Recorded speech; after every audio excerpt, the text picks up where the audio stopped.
Canada operates some of the most remote passenger services in North America.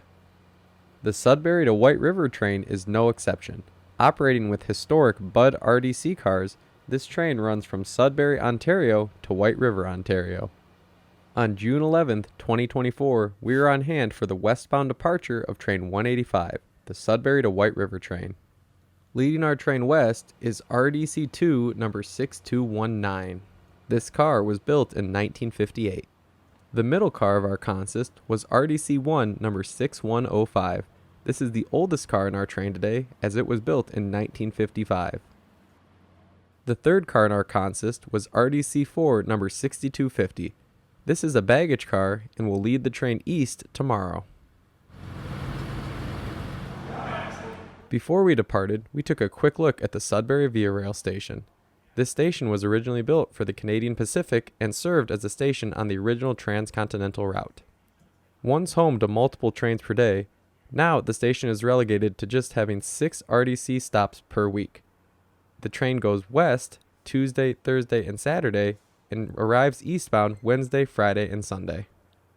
Trains 185 and 186 are now known as the Sudbury White River train.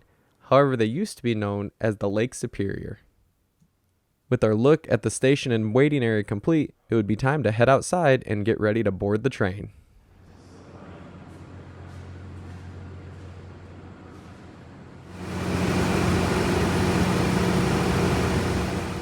As we were preparing to board, a Canadian Pacific yard job working the White River Yard made some moves just to the south of our train. Formerly, the Canadian Pacific tracks were busy with passenger and freight action. However, now, this is the only train that operates passenger service on this route. Starting in 1955, this was the route of the Canadian between Montreal, Toronto, and Vancouver. In the 1990s, Via Rail shifted the Canadian from this route to the Northerly Canadian National Route. While CN and CP still share tracks in some areas, this is the last train that allows you to run the route of the old Canadian.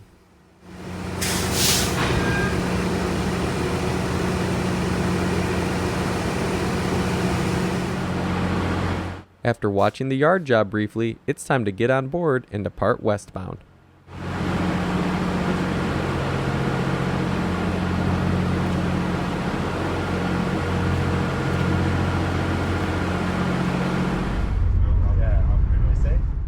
We departed Sudbury right on time as an intermodal raced by just south of our train. It won't take long for the small town atmosphere to turn into beautiful Ontario forested views.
Our first big pickup of the day was at Cartier, Ontario.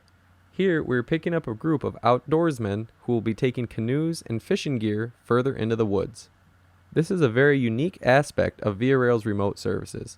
Many of these trains have the ability to load obscure items into their baggage areas. While we will watch the crew and passengers load canoes into the train, it is not uncommon to load fish, game, or other necessities onto this bud car that will be dropped off at various places along the route. Speaking of the route, we can take a quick look at where the bud car runs. Heading northwest out of Sudbury, it follows the old Canadian Pacific routing all the way to White River. While there are many stops listed, on most days you will only stop at flag stops or the major cities.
With the final bags being loaded, we would take one last look at the train before reboarding and continuing our journey west.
Before we knew it, we were at our next fresh air stop of the day.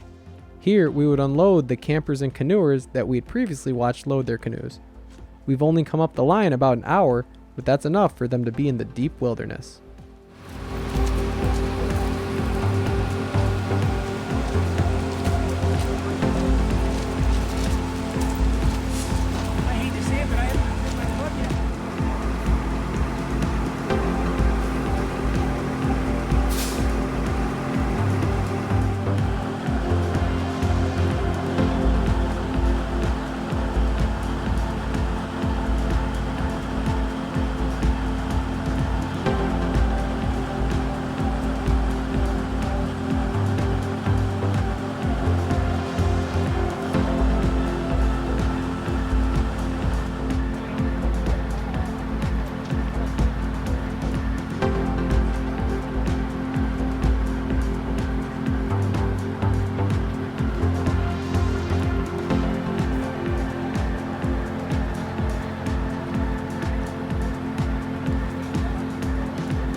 With the campers and canoers unloaded, it was time for us to reboard the train and continue to White River.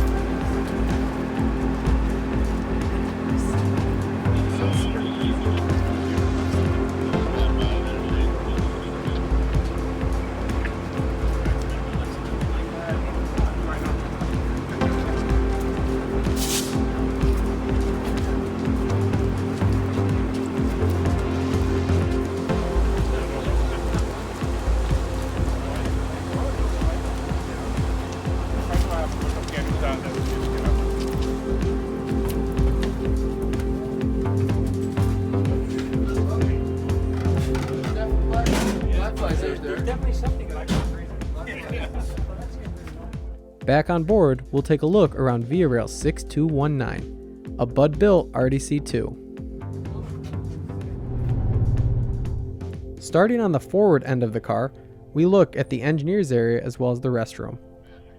Behind us is the seating area. The section directly beyond the middle of the car is used for the conductor and first aid area. Beyond this is the general passenger seating area. This is where we'll spend most of our time.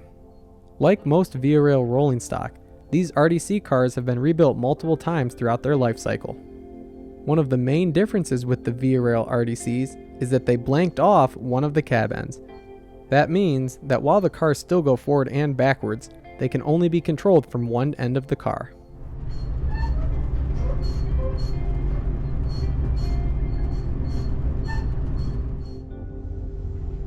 Seating on the Bud car is in a 2x2 arrangement, and the most common configuration are 2 seats facing either forward or backwards.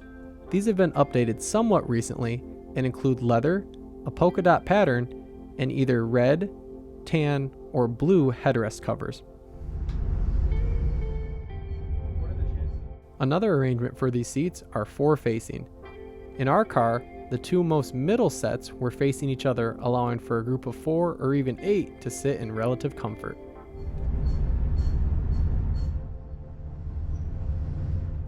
The final type of seating was 4 facing with a table. We found a handful of these scattered through the Bud car and took station at one in our RDC-2.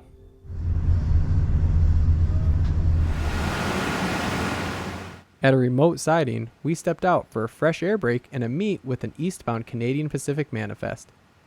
Classic searchlights and dwarfs are still in use on this section of the CP main line. Note the massive horseflies and blackflies that were present during this time of the year.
Due to the Bud car's loose schedule, we were in the hole for 2 at this siding.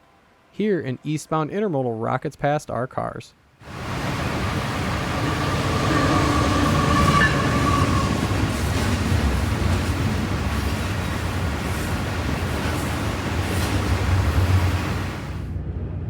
As the train cleared, we were ushered back inside where we would film the rear end of the meet from the comfort of the Bud car.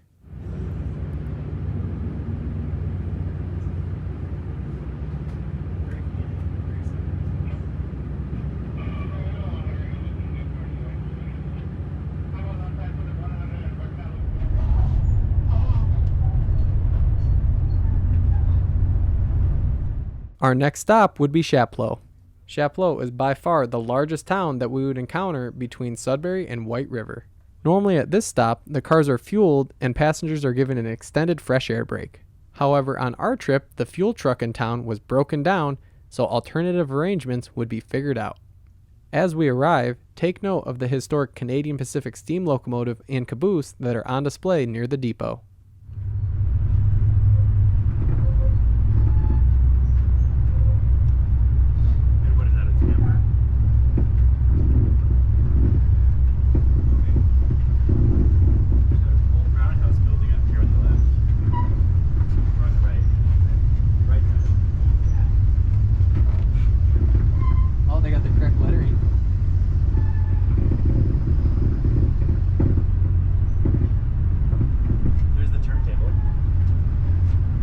Like a straight through track now.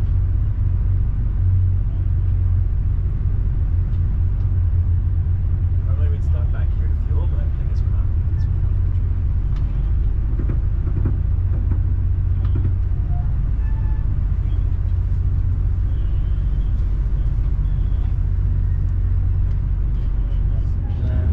Along the other bank. And their track just ends, right? Yeah, and then we go through a rock cut and pop out where the diamond used to be. After the halfway point at Chapleau, we would spend many hours running through the Ontario woodlands, passing picturesque lakes, rock cuts, and of course plenty of trees.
In the hole one last time before White River, we would meet an eastbound Canadian Pacific intermodal and manifest mixed train.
Next up on our route would be one of my personal highlights, the Fron Diamond. Fron's was the location where the Algoma Central crossed the Canadian Pacific. Thanks to numerous classic trains articles about this location, I was very familiar with the layout and the history. By no means is Fron's a large town. In fact, it's quite the opposite. However, having read about the history and seen many photos, it was very cool to finally be in this location. The Diamond was pulled a few years ago, but the interchange tracks still exist. North, the Algoma Central is abandoned. To the south, the tracks are still in place, but do not see regular freight service. For brief moments, you can see the Algoma Central main line on the other side of this lake. As we make our final approach, we'll go through some rock cuts, then rocket over the former Diamond location. We would come to a quick stop due to a potential passenger flagging the train at the Diamond. After making a reverse move and inquiring about the stop, it turned out that this person was waiting on a delivery that had not made this train. They will be seen just past the Diamond with a white pickup truck as we go over the old Algoma Central and pass by the interchange yard. This person is also standing roughly where the old depot was that served both lines. Depot and other various structures now removed, all that's left are a couple of small maintenance of way buildings.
Another hour or so down the rail, we would make one of our last flag stops of the evening.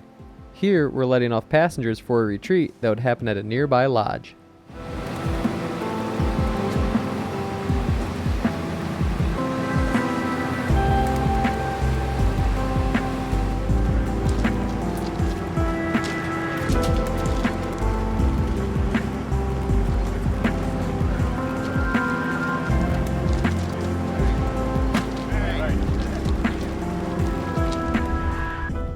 As we wind our final miles towards White River, we'll take a walk through the entire accessible part of the train to passengers. We're starting in Via Rail's 6105.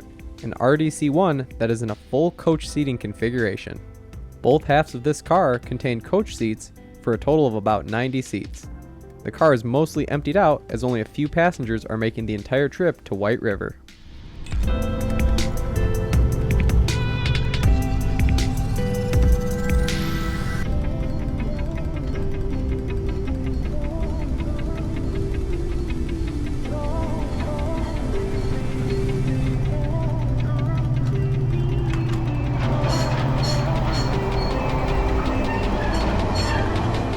Next, we would step into 6219, a combine. This car has half coach seating and half baggage area. The far end of the car is also where VIA can accommodate any handicapped passengers that may need extra space.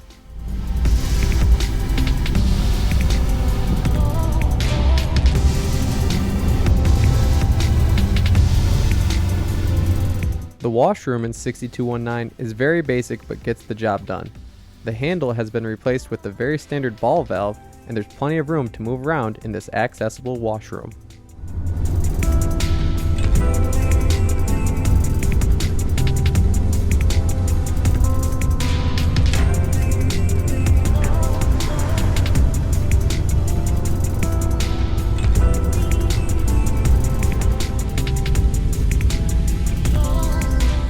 For the first time in hours, civilization appears. As we make our final approach into White River, we're on the siding as we come into town.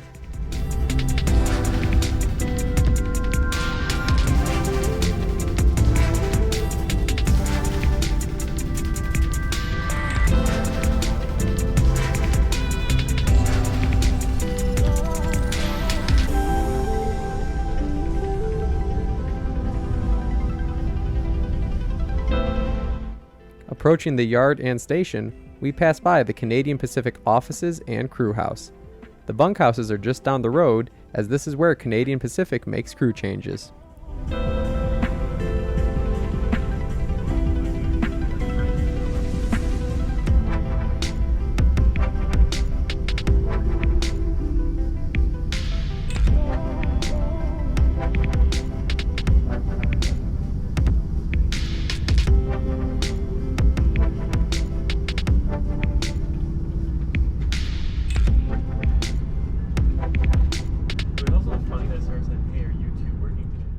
Pulling into the station, we get a view of the classic White River Station building, including the classic White River sign.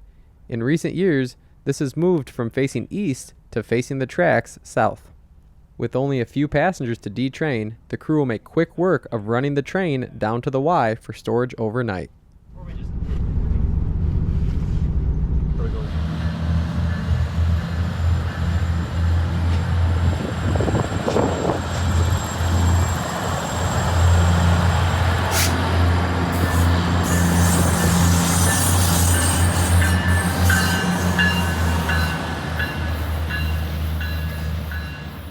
With the Bud car being put to bed, we too would go explore the town and turn in. The next morning, we would get on the train to head back east.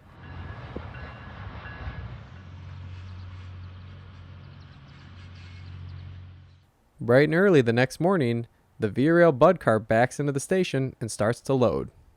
We won't be alone this morning, as there is a number of customers who will be getting on to be dropped off at a lodge later in the afternoon.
6250 will be leading the train east this morning with the baggage compartment on the head end.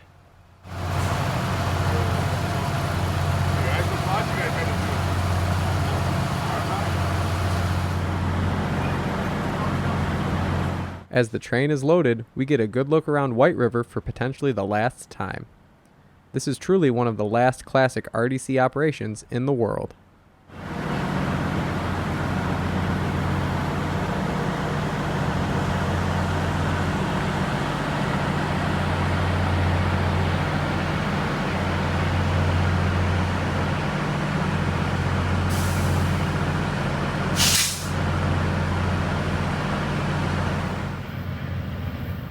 In typical railroad fashion, however, this stay would not be complete without waiting on a freight train first. Here, a westbound Canadian Pacific intermodal runs by our train as we wait to depart east.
With the intermodal cleared, it'll be our turn to board and depart out of White River.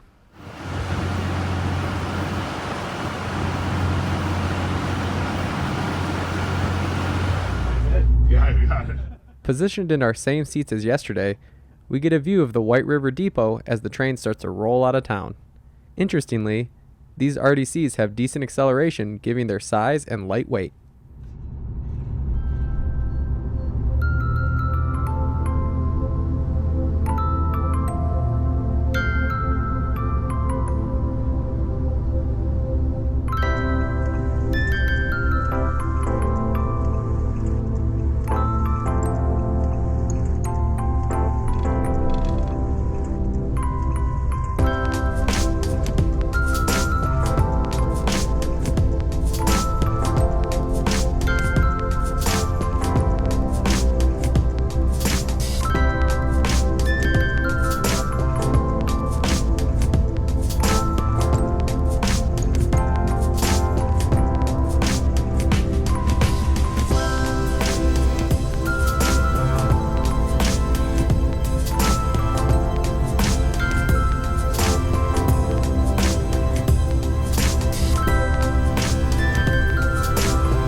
About mid-morning, we would once again pass by Fran's, this time without an unexpected flag stop. Here we can get a better view of the yard and diamond area as we roll on through.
One of our biggest stops of the day was to pick up a group of lodgers.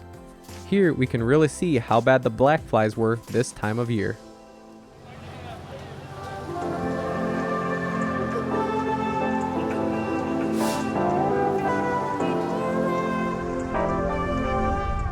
Approaching Sudbury, we would meet a Canadian Pacific stone train that was making a pull out of a quarry. Power for this train was a classic SD40-2 and SD60 combo.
With the eastbound leg of the trip sailing by, we're already back in Sudbury, arriving about a half hour early.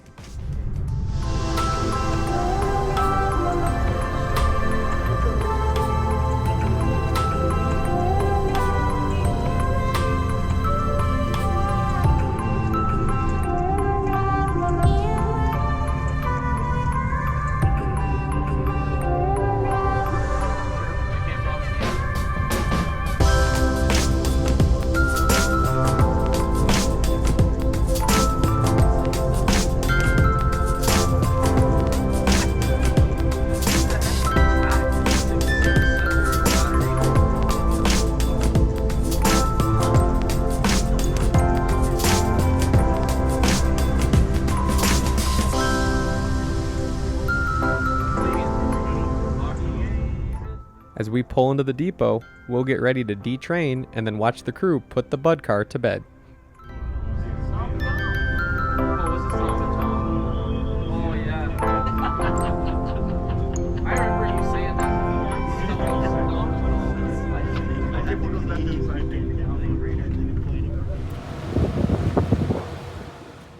Via Rail's Sudbury to White River train is truly a classic rail journey and something that cannot be replicated. Whether you know it as the White River train, the Bud car, or the Lake Superior, this is true classic 1950s rail travel. We are extremely happy to be able to experience this before the Bud car was potentially retired or the rolling stock was replaced. There's no telling how long services like this will last in any environment, so if you have the opportunity, ride them while you can. We also have to give a huge thank you to our wonderful crew. They provided an amazing, laid-back experience that really played into the classic rail travel. As the final bags were unloaded, it was time for the Bud car to go to sleep. We'll watch as the cars pull to the west to be put in the yard for the evening.